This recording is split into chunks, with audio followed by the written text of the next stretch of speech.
Guys, Hippopotamus here, and today I'm going to be showing you a PvP and PvE striker build. This one is more predominantly leaning towards PvP though, and you'll see a lot of people using this build, especially in DZ South, around the Alpha door, where you can just go out and write, and there's like a set of stairwell there. A lot of rogues go in there and tend to use builds like this to deal with multiple agents. It's very good for when you're outnumbered or when you can get stacks. So with that in mind, let's go to the table and have a look at the specialization. We're using the firewall, and the main reasons for that is just the medkit. The fact that you get 200% over 10 seconds can allow you to do things like medkit push. So you're at sort of lower armor, you pop a medkit, and then as you've got the regeneration, just rush towards an enemy and have active, medkit regeneration, even though you might not actually have any.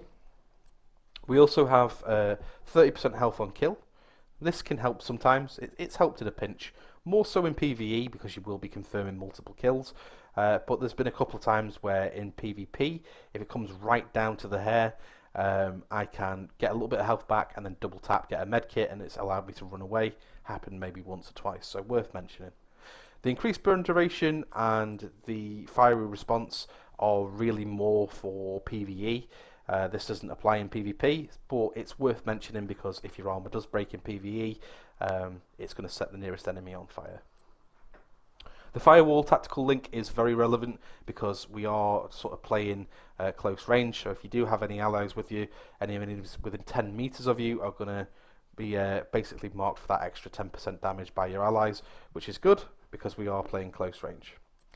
The Bull Rush talent is okay. It's in sort of PvE. This might save our life. In PvP, it might help you move from one cover to another where you're getting shot at if you're taking sort of suppressing fire. It's going to give you 30% bonus armor. Because we are 5 blue cores, we're going to see a little bit more value out of that 30%. Okay, so for the weapons, we have SMG, and we also have the shotgun, so synergizing weapons, and we do use this tactical short grip, although the amount of benefit that is given us in this particular case is very limited. Now, the final thing is the cluster grenades. Most of the time, I say these aren't quite as useful as what they would be, but in this case, the fact that we're playing in close range, playing in close confined quarters, and we have the lefty, this might actually allow us to proc the perfect sledgehammer talent, so quite useful in this particular case. Okay, let's go take a look at the build and see where we're at.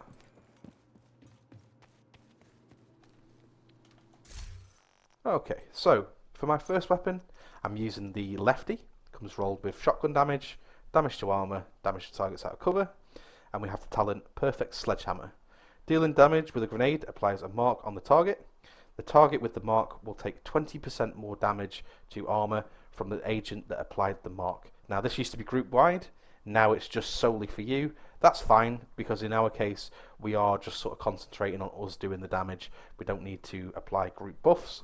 And it's also going to slow the target down by 30%, which is really quite nasty because if enemies stand still or move slowly, if we have full stacks in our Chatterbox, the amount of damage that we do to them if they move slowly or stop to face trade with us, we can out damage pretty much nearly anything. Okay, so onto our main weapon, and it's the Chatterbox. So really, the main thing with this is it's just for the talent. It's crazy, people using this in the DZ when you're outnumbered, if it's like 2v4 or 4v8, if enemies are around you and you have this, you are going to get an insane fire rate that if somebody stops to try and trade with you, they're going to be very sorry that they did so. So mine comes rolled with SMG damage, crit chance, and damage to targets out of cover, and it has the talent Incessant Chatter. When you reload, rate of fire is increased by 25% for each enemy within 15 meters for the duration of that magazine. If you also get a kill, you get 50% of your mag back. For the pistol, I think it just goes without saying at this point, it's just a placeholder. I did forget to mention it in the last video that I was making, but the main reasons that I'm holding this is just to get more value out of my skills, a little bit of skill haste when I'm holding it if I need it, and also sort of preservation. If I kill an enemy that's knocked, or I go to a landmark and just kill an enemy, it's going to give me a little bit of armor regen that I might not otherwise be able to get. So starting with the build, I think I'm going to start with the striker's pieces, and I'll start with the mask here. What I'll do is I'll just go through the gear set bonuses first. So 2 pieces are going to give us 15% weapon handling, 3 pieces are going to give us 15% fire rate, 4 pieces are going to give us the Striker's Gamble talent, which weapon hits increase total weapon damage by 0.65%, stacking up to 100 times. 1 stack is lost every second between 0 and 50, and 2 stacks between 50 and 100. This one comes rolled with armor, and it has crit hit damage and a crit hit damage mod placed into it. I have gloves. These are rolled pretty much exactly the same. Armor and crit hit damage minus the mod. We have the knees, again, same across the board. Armor and crit hit damage. And the holster, which is armor and crit hit damage.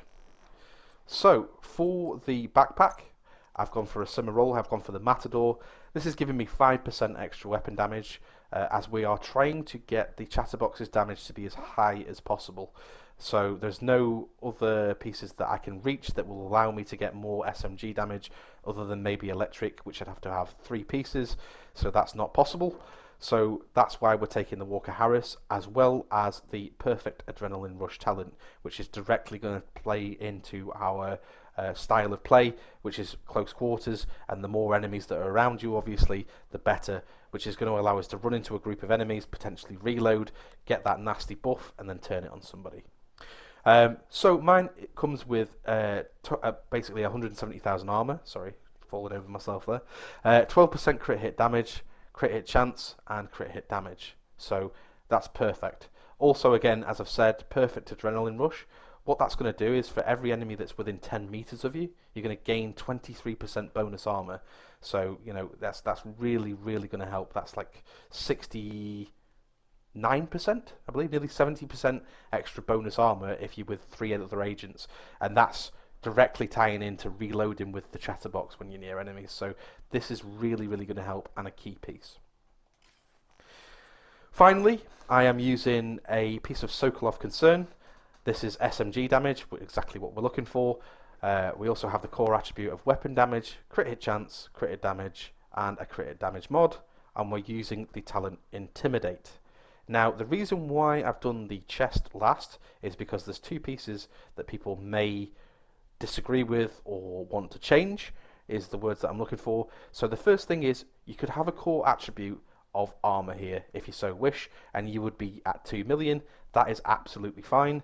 I'll go through the reason why I don't do that in just a second. And the other is Intimidate. So Intimidate, some people might say, well, I would prefer to have Unbreakable. Yes, Unbreakable is actually perfect as well. You can also use Unbreakable. You could also use things like Obliterate. Okay, so you have the choice, but just given that we're using the Matador, Intimidate, and we're playing close range, this seems to be a common sense choice for us, as this is going to give us quite a lot of extra damage once we're stacked up. So back to that whole, why have you taken the red core over the blue? Well, I feel like once we drop a certain level of expertise into this gear, if we get 30 here, 30 here, 30 here, 30 here, and then we've got this one, I mean, at that point, having the extra damage is probably more useful than having 1 extra blue core. So that's why I've future-proofed this build by having 1 red core. Because as these levels of expertise go up, I can gain 1 passive extra level of a blue core, 170,000 armor, by bringing all these up in their expertise. But what I can't do is gain extra weapon damage. That's my thinking behind it. That's my logic. Okay, so for the skills, if we were using PvE, we can switch the Hive to the Reviver, which is fine. That would work great. But in this case, we are set for PvP. So I am using the Holographic Distraction. This removes the nameplate above my head. So if I go rogue, people can't see that I'm rogue. And it also allows me to muddle in with a group of people that might not otherwise realise who I am. If I run into the middle of a group of 3 enemies, quickly reload, and then run away, this is going to give me that chance to do so without a nameplate above my head directly indicating that I'm rogue or otherwise. The Defender Drone, again, this is just a normal choice in PvP, and it just comes down to the damage reduction. Obviously, we're going to stand and face trade with enemies. We're going to try and get that fire rate off. So having damage reduction might actually win us the gunfight. The cluster grenades, as I've said, again, very good for the shotgun. So we'll go through that more in just a second. So what I'm going to do is I'm just going to check the range. Okay, uh-oh, we're not on the right one. So we'll change that now. What we'll do is we'll just check our modifiers. They are all off, so we're not going to see false numbers. And we're also going to turn off skill haste. Run out, run in, and here we go. So for the stat sheet, we're using Perfect Sledgehammer, Incessant Chatter, and Preservation. Weapon damages are reasonable. We have some crit. Again, the crit on the shotgun is quite low, so there's not really that much value to it. You could have the other crit chance mod if you wanted. I've just put it on because I've got it for the sake of reason. However, we are very close to the crit chance cap with the Chatterbox, just 2% off, and everything else has been stacked into crit damage, and that is the exact reason. Taking another crit chance mod would be wasteful, would waste some crit damage, so we've gone for that instead.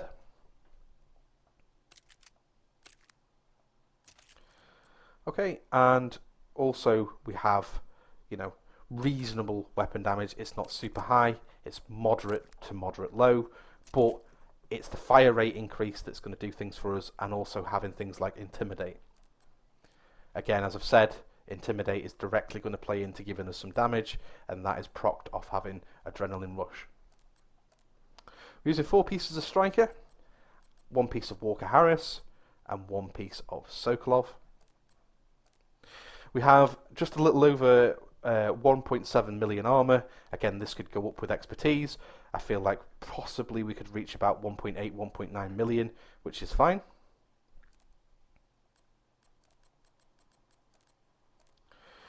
We also have a decoy and a defender drone, blocker drone I call it. So these are the skills I'll be using. Again, remember we can switch to the Reviver Hive if we're playing PvE. Right, so how to use the build. So obviously the first thing to mention is that let's bring some of these targets close, because what we're going to try to do is we're going to try and get as many of these enemies around us as possible.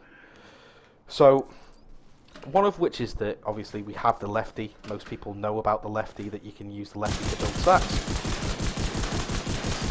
And because we don't have 200 stacks in Striker, we can build that within 1 magazine. You know, the chances of being able to get 10, 15, 20 bullets off in PvP, it's a possibility, you know, especially if you've got your decoy down and they can't see that you're rogue or you're not rogue, whatever the case might be, whoever you're fighting. But yeah, getting a few rounds of this off will definitely help boost your damage. So as we can see, we've got max stacks of Adrenaline Rush, and that's going to proc Intimidate for us. And what we also want to be doing is trying to get as many stacks as possible. As you can see, we've got 5. And what I'm going to do is I'm just going to let my stacks fall down a little bit so you can see how quickly we can build Striker stacks. So you can see they're just dropping down a little bit there now. We can see that if we just put on an invulnerable target, we can see that we get stacks quite quickly. Obviously depending on how many enemies we've got near us. The more enemies we've got near us, the more we're going to do. One thing that is a problem with this build is if we don't have multiple enemies near us. I'm just trying to think what the best way to do that would be. Let's just reset the build. So we'll go like that, and then we'll go like that. That should take the stacks away, and you'll see that with that slower fire rate, that's not really going to win many gunfights. You need to have those stacks. It's very, very important. So make sure you get right amongst the middle of it, reload, and then just keep moving and isolate one enemy. The second that they try to face trade with you, let them have that fire rate, and that is what's going to do things for you. The other thing is, obviously, you do have the multi-cluster grenades, especially in the South DZ where those stairs are. It's a very tight, confined area. If you throw grenades there, you potentially might be able to drop Sledgehammer on top of that with the bonus as well from, you know, sort of Striker. That's going to lead to some interesting results with armor damage as well. Don't forget to use your defender drone and your decoy. And other than that, you do have your med kits. So if I just show you what an armor kit pushes. So I'm sat at this armor now. I know there's enemies coming. I use a med kit. I wait a second and then I push forward with that regen going. and that is what you call an armor kit push. Alright guys, I think I've covered pretty much everything with that, and this is the most exciting build I've got to show you today. It is a very fun one to play with in PvP. Hopefully you've enjoyed that, and I'll see you in the next one.